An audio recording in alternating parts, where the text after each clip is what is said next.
So how do you see the difference between Shark Attack and WEHRMACHT? I think WEHRMACHT is a little bit more hardcore oriented stuff. Really? Well, I don't know. I think the production, a lot of the songs that were on WEHRMACHT,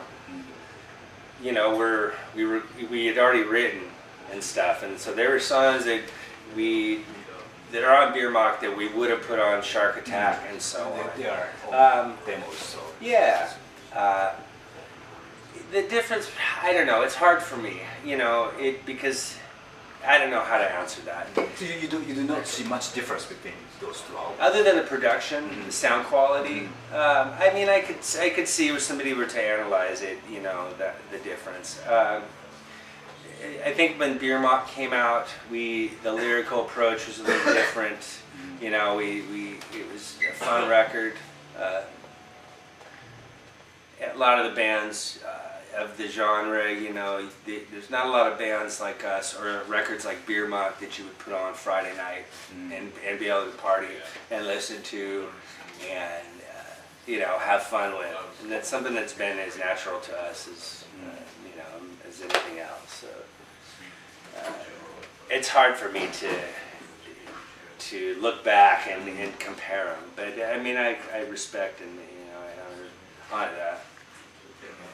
Then after WEHRMACHT broke up once. So, but I'm a bit confused about the story, how the band evolved into MACHT. I'm not quite sure about the relationship between WEHRMACHT, MACHT, Critics Blur, Spastic Blur. Yeah. What is it? Well, MACHT. The band started to go into a direction.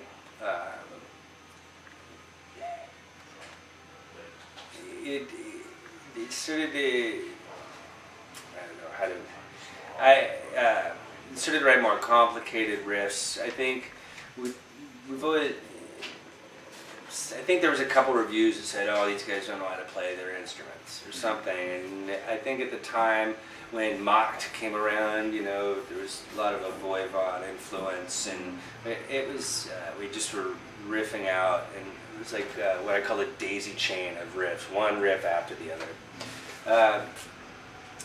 It was a short-lived phase.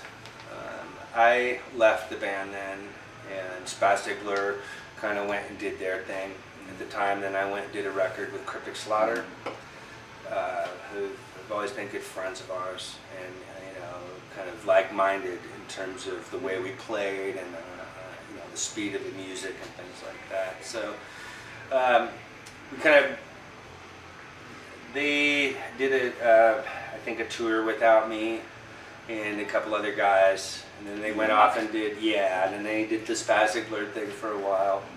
I went off and did some other bands, and some people went to school, and everybody kind of went on and did their thing. I kept playing music, and just I think around 2010 we got back together, and it started out as like a reunion thing, maybe do a few shows or whatever, and Marco and I really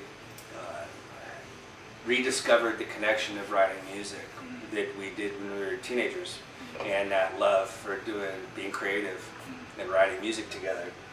And we realized at that point we didn't want it to just be a nostalgic reunion thing, and we wanted to still be creative and continue forward, and here we are. And it's something that's very important to us, is to write new music, and as well honoring what we've done and recorded, but still being creative. And it's one of the coolest, most purest things that I've ever experienced, and it was